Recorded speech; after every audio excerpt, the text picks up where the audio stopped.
Hey, ladies, welcome to T's Journey. My name is Tina, and today we are going to talk about the benefits of gardening.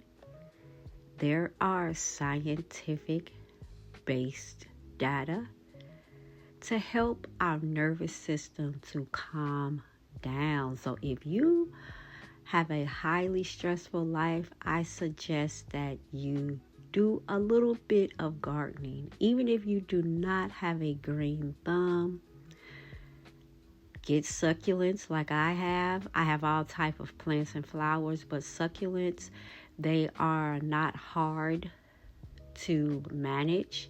They like to be dry, right? So you don't have to do a lot of watering. And you just put them in a sunny area and let them do their thing. So let's talk about some science-based data that proves that gardening really does reduce stress. How does gardening calm your nervous system? Let's talk about it.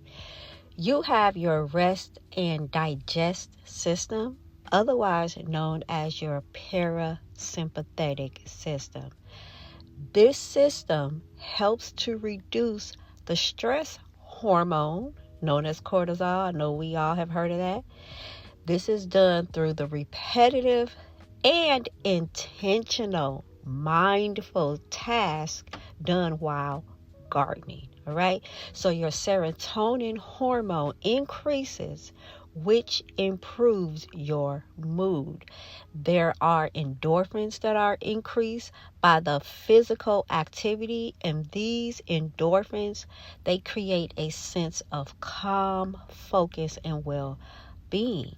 Fun fact, certain exposures to certain soils can stimulate serotonin. So I like to use my hands in the soil, but lately, I don't know. I've been getting a reaction maybe to certain plants. I did that crown making class, flower crown, and my hands were kind of on fire, stinging from certain plants. So that's probably why I have on my gloves. But other than that, I put my hands in the soil.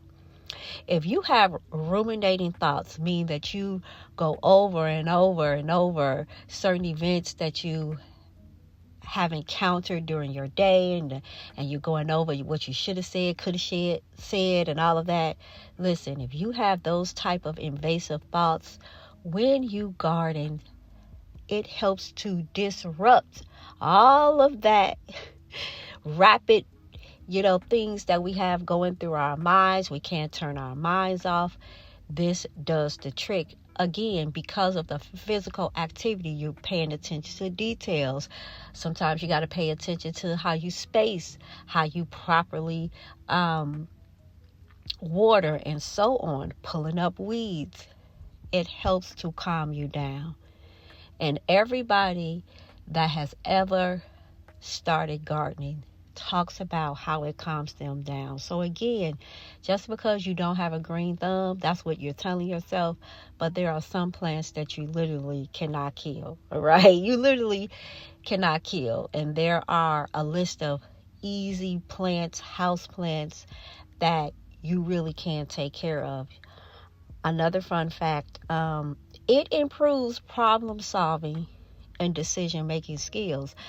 There is such thing as horticultural therapy, and they use this for the elderly and anyone who is trying to overcome like certain disabilities, whether it be a physical disability, a mental disability.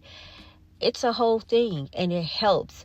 I've even heard of therapy with the horses, and I forgot what the technical name is, but that's a thing. So we are just learning so much about nature and how it helps to calm us down.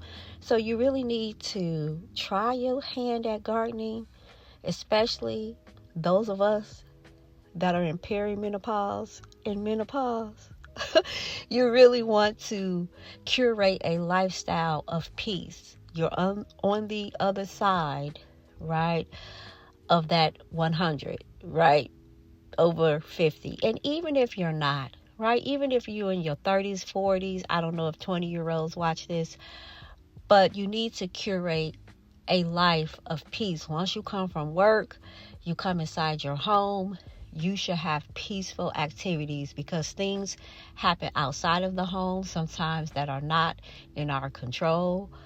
But inside of that house, you should be able to control what goes on inside of that house. And if you cannot, that's another discussion that we need to have. So try your hand at gardening. Let me know if you have gardened, okay, before. Comment and let me know if it reduces your stress as well. Make sure you continue to follow. I did have someone to hack my account. Don't ask me what they were looking for. My son said that you have some people that try to get your account to have a strike, and then they kind of take over your videos like they did, and then they reach out to you for you to pay. And I was like, he can have them videos, he can have them little videos. I'm too small of a channel for you to even care. But it doesn't matter, he said. It doesn't matter how big or how small. They're trying to get money out of you. And when you are a new content creator, you're most likely probably going to jump at paying somebody to restore your videos. I am not. I'll just make them all over again. Because this is a hobby right now. This is not my income, right? This is my way of, curating a life of peace, helping other sisters to curate that. So please like and subscribe. Keep following me, because we are going to continue to speak about our identity shift, along with gardening, along with shopping, home decor, travel. That's what I'm all about in my more mature age. All right. See you soon, ladies.